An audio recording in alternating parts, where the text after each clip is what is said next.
Hello children, welcome to biology class. We are discussing the lesson evolution. Today we are discussing a new topic, evidences of evolution. Okay, the proofs. As we will explain 5 evidences as follows. First one, paleontological evidences. That means, what do you mean by paleontology? Study on fossils. Then evidences from comparative anatomy, the structural differences and similarity between animals. Biochemical evidences, we know that each and every organisms are having different biochemicals, biomolecules like protein, enzymes, then lipids, carbohydrates, nucleic acids, etc.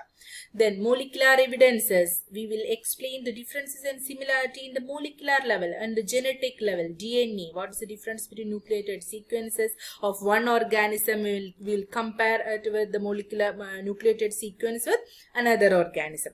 Then last one is embryological evidences. What is the difference and similarities between the embryonic stage and embryonic stage? Okay. So we can start with paleontological evidence. So paleontology means study on fossils. Okay, so we know that different aged rock sediments contain fossils of different life forms that probably died during the formation of particular sediment. Fossils are remains of hard parts of life forms found in rocks. So the study showed that different forms varied over time and certain life forms are restricted geological time span. Hence, new forms of life have arisen at different times in history of Earth. So the same diagram is there in our textbook. It tells us that it's a family tree of dinosaurs and their living modern day counterpart organisms like crocodile and birds. Okay. Next one is comparative anatomy. So here, two important concepts we have to explain, that is homologous organs and analogous organ. We can start with homologous organs or homologous structures. Homology means similar in structure, So how can we define homologous organs? Those organs that perform different functions but have similar origin and similar structure are called homologous organs. Clear? That means those organisms are having these homologous organs. It is clear that they should have a common ancestor. Okay? We can explain with the help of examples. Yes, you just analyze this diagram. Here we can see 4 limbs of human, 4 limbs of cat, of whale, of bat. We know that these organisms are using their 4 limbs for different functions, isn't it? Like flying, swimming, flying, then moving, and for holding objects, isn't it? But you just analyze it, the bone, the structure is same, isn't it? The arrangements of bones are similar in human, cat, whale, and bat. Humerus is the radius ulna, carpals, metacarpals, and phalanges. But they are using these organs for different functions. It indicates that they are having a common ancestor. These all organisms are from class Mammalia. Clear?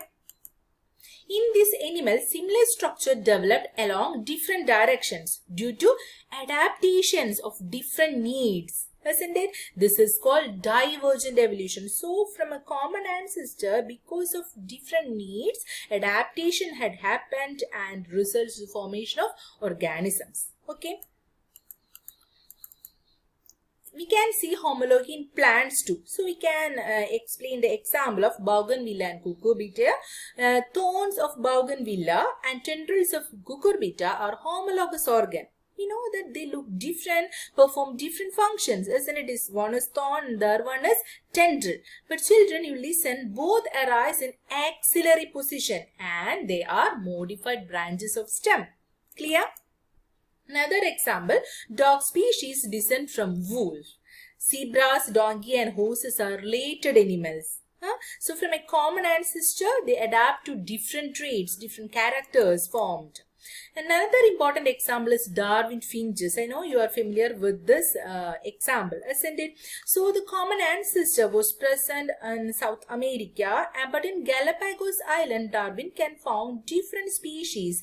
But what was happened there? These finches were adapted, different food habits was there, isn't it? In the case of the first finch, they feed on leaves. Another one feed on insects. Another one feed on buds and fruit. So changes happened in their beak shape and size. Okay, so from a common ancestor, because of different needs, because of different food habits, what happened? Diverse organisms had formed, and it is termed as divergent evolution. Clear? Okay. Then another concept is analogous structure, just opposite to homologous structures. Analogy means same function but different structure. So we can analyze first example, that is bird and insect wing. We know that bird is from class Aves and insect it is a non-chordata, it is a arthropoda, but both of them use their wings for the purpose of flying, but the structure is entirely different. Here just observe this diagram, that structure is entirely different. Network of meshes we can see on insect's wing, but here bones, we can see bones is the wings, feathers are attached to bones. Okay, that means same function, different structures. Okay, another example is eye of mammal and octopus, flippers of penguin and dolphin. Observe this diagram. Both the eye of octopus and human is used for the purpose of vision, isn't it? But the structure is entirely different. Here you can see an elongation, same as seen in the flippers of penguin and flippers of dolphin. Okay. So this is due to similar habitat that resulted in similar adaptive feature in different groups of organisms. So entirely different groups of organisms formed, and these type of evolution is termed as convergent evolution. Okay. An example from plant, potato and sweet potato. Used potato and sweet potato as food, but children keep it in mind, potato is a stem modification, isn't it? Whereas sweet potato is a root modification, isn't it? And both of them are from different families. Okay, so same structure, same different structures, same function. Clear?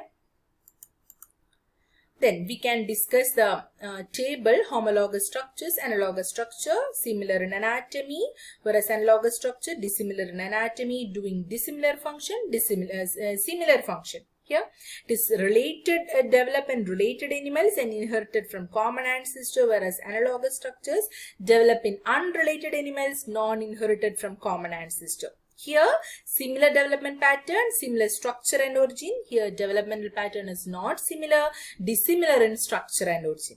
Clear? Then divergent evolution, convergent evolution. How can we differentiate? Development of different functional structures from a common ancestor, isn't it? And homologous organs show divergent evolution. Important example is Darwin finches and Australian marsupials. We will explain these examples later. Okay. And what is convergent evolution? Development of similar adaptive functional structures in unrelated groups of organisms is called convergent evolution. Okay. And this analogous organs show convergent evolution. Important example is wings of insects and birds. The third evidence is from biochemistry, biochemical evidences. Similarities in protein and genes performing a given function among diverse organisms give hints to common ancestry, isn't it? So we can analyze a table. Here we can see sequence of amino acids in the same part of hemoglobin molecule. So we just analyze the table. In human, what is the sequence of amino acid?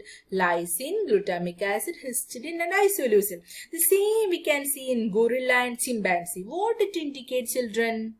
Yes, it indicates that they are close relatives. But you just analyze the sequence of amino acid in horse and zebra, very different, isn't it?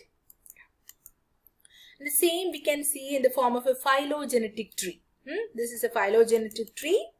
And the same we can explain as molecular evidence too. Scientists examine the nucleotide of DNA and amino acid sequence of protein from different species. That means closely related species share higher percentage of sequences than the species that are distantly related, isn't it? So here in chimpanzee and rhesus monkey, you can see very less percentage of sequences, isn't it? But here they are entirely different because a fruit fly or a wheat germ and Homo sapien are entirely different species, isn't it? In the case of mitochondrial DNA, we discussed mitochondrial Eve. Do you remember? Mitochondrial DNA is inherited only from mother. meaning it undergoes less recombination than traditional DNA sequence. By studying the mitochondrial DNA sequences of various populations, one can examine the flow of genes and population over time. Okay, children? The same phylogenetic tree, it's again an evidence for molecular evolution. Here we can see old wood monkey, gibbon, orangutan, gorilla, homo sapien, chimpanzee. So you notice that the chimpanzee is more genetically similar. That means the percentage is very less than an unrelated animal, old wood monkey. Isn't it? So here in this axis, percentage of difference in selected DNA sequence is exhibited. Clear, children? And the last one is embryological evidences. Comparative embryology. So you just analyze this embryological table. This is the embryonic development of fish. Next one is of salamander. This is third one is of tortoise, of chicken, of pig, of cow, of rabbit, and of Homo sapiens. But you just analyze the first stage. All the organisms look similar, isn't it? So incredible similarities in embryos of different species provides evidence of common ancestor. Okay? And that means, so this again the same picture, similar development indicate evolutionary relationship. Ernest Haeckel proposed that ontogeny recapitulates phylogeny. That means development does a replay of ancestry. What do you mean by ontogeny recapitulates phylogeny? According to Ernest Haeckel, embryonic development, that is ontogeny, repeats phylogeny, the genealogy of species, isn't it? So this is a deterioration of the truth. It implies, for example, that early in our embryonic development, we go through fish-like stage, isn't it? So it is very clear from the picture. Rather, we pass through some, not all of the embryonic stage that our ancestors passed through. Therefore, we find that the more distantly related two vertebrates are the shorter the period during which they pass through similar embryonic stage. That means fish and human, and vice versa, fish and salamander. Isn't it? So that's about today's class. We discuss only a simple topic. That is evidences for evolution. You just go through the slides, study the notes, and don't forget to read the textbook and answer the question. We can meet in next class. Okay.